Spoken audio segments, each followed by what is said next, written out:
Good afternoon, everyone. My name is Julian Chircop. My pronouns are he or they. I am a committee member of MGRM, and we're here for our podcast for Pride, here with a very important activist and one of the founders of MGRM, Gabi Calleja. So you want to introduce yourself? Sure. So I'm Gabi. I joined MGRM in 2003, so not actually a founder. No. The MGRM already existed since 2001, Okay.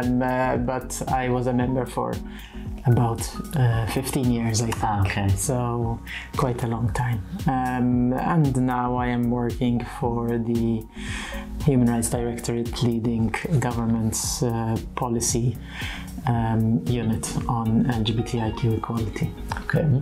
So can I ask you, what inspired you to become an activist?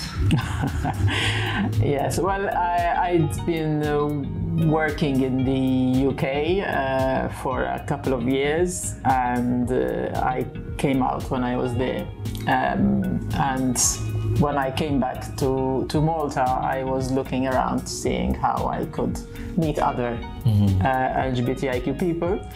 And since I used to volunteer in different groups, I thought volunteering was a good way of meeting people, for me anyway. So yes. Yeah. So I heard somehow about MGRM. I think I saw something on TV, and I think there had been a conference that was organized with the Malta Association of Psychologists. And I reached out to MGRM, and they requested a meeting. At the time, it was customary to vet new kind of interested volunteers. So I met with a number of committee members who were involved at the time, and that then led to everything else. Interesting. So, as a former committee member of MGRM, what were the main highlights and the challenges you had of your experience with the organization? Well, let's start from highlights. Hi! Yes. Well, to be fair, there were quite a few over the years. I mean, the initial years were quite challenging, right? Because we were still finding our way as an organization. We were learning quite a lot as we went along. You know, people came and others joined, so there was always this changeover happening. But you know, the launch of the helpline, I remember, was one of the major highlights. Initially, it was also one of the reasons the organization had been founded. So it was good to reach that milestone. My first Elga Europe conference, I remember being quite a milestone in terms of being in an environment where actually LGBTIQ people were the majority. So there was the population. Yeah. So I experienced it as being quite freeing. That you know you could be yourself and not have to justify. It's very liberating. Your identity. Which was very different than the Malta of today, because I think had someone to participate today, the experience would be a little bit different. But at the time, you know, there weren't that many people who were out and so on. So being around, you know, 300 other activists was actually quite an important highlight. And then, of course, more recently, the civil union celebration. I think the passing of the Civil Unions Act and the constitutional amendments, and then the Gender Identity Act, and all the other legislative changes. So, quite a few. We're lucky, I think, as a movement to have experienced so many highlights over the life course of the movement. And then what did you find to be, not struggles, but challenges which tested your abilities? I think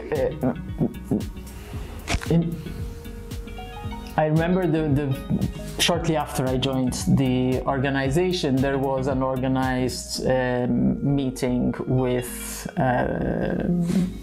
representatives of the Nationalist Party. At the time, there was advocacy going on to include sexual orientation as a ground, protected ground in Maltese legislation. And I hadn't yet come out to my family yet, but I decided to go along anyway, and I kind of stayed a little bit in the background, hoping I wouldn't be captured in the footage that would be broadcast. And I remember shortly after joining the movement also going up to my line manager at where I worked and informing them that I had joined the movement, because I thought it was important that they knew, and that it wouldn't be an issue, that my place of work was comfortable. So those were two initial personal challenges. As an organization, I think one of the biggest challenges for me as eventually the coordinator of the movement was how to keep the organization going. More than the advocacy side, because the advocacy side was in a sense the fun part of the work. That was the interesting part, but the harder part, I think, is what happens in the background, which is making sure the organization had enough volunteers, had some funding, was able to have an impact. Day to day, cover the rent, electricity bills, those kinds of things which nobody really thinks about when you think of the Rainbow Support Service as well was the Rainbow Support Service. Yes, but again, it's eventually took perhaps a slightly different. It started off with the helpline, right? And then it evolved into the Rainbow Support Service. That was actually quite a highlight, because we managed to obtain some funding from the American Embassy. It was for us quite a significant amount of funding, and it enabled the Rainbow Support Service to get established, and then eventually attract also government funding. So I would count that more with the highlights. With the highlights, yes. But it's one of them, because it's gone through so much that it actually blossomed. Yes, I mean the other challenge initially, was that we would request meeting with politicians, and they would grant us these meetings. It wasn't that difficult to get allocated, in a sense, time with politicians, but generally the comments that they made was that Malta wasn't ready yet. For the first few years, it sometimes was quite disheartening to go to meeting after meeting and sort of always being told it's not your time yet, right? You have to wait because Maltese society isn't yet ready. So that sometimes was disheartening, and we'd again attend European fora, events, and Malta would always be mentioned as one of the ones lagging behind, right? So where nothing much was happening, at least on the legal side. So it's going from the disheartening to something more optimistic, the future. The LGBT youth and the young activists who support the community. From your experience, what advice would you give as a farewell to this podcast? Like what anything to motivate them, or?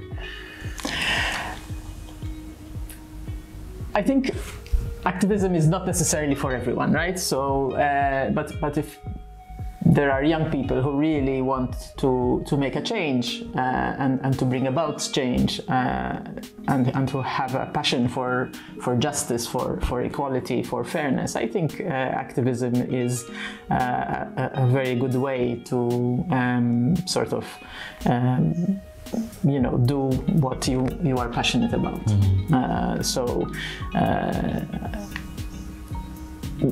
people always say, right, that volunteering always gives you back much more than you put in, but it's actually true. At least in my experience it is.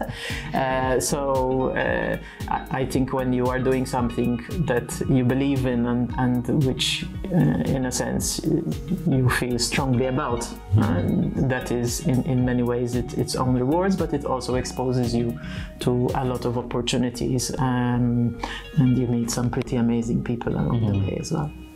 Okay, that's very nice. So thank you very much, Gabi. Thank you for watching this podcast, and happy Pride.